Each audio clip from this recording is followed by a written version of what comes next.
יש לנו 50 חטופים וחטופה בעזה. כל אחד מהם הוא עולם. כל אחד מהם הוא אח של מישהו, בן של מישהו, אבא של מישהו, בן זוג, סבא, חבר נפש. יש לנו 50 חטופים בעזה, והם לא מספרים, לא סטטיסטיקה, הם אנשים בשר ודם. זה מרסק לחשוב על השורשים שלנו שנגדעו ביום אחד. אבל אנחנו לא נוותר, אנחנו נצמח מחדש. תמיד ידענו לדאוג זה לזה, בנינו את הבית שלנו יחד. עכשיו זה עלינו, להילחם למען כל החטופים ולא לוותר עליהם. כי כאלה אנחנו, עם אחד, משפחה אחת.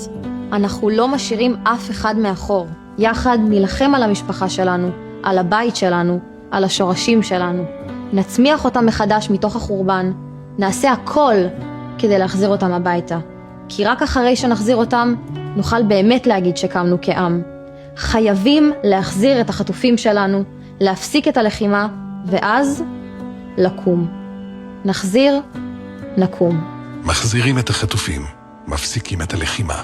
נחזיר, נקום.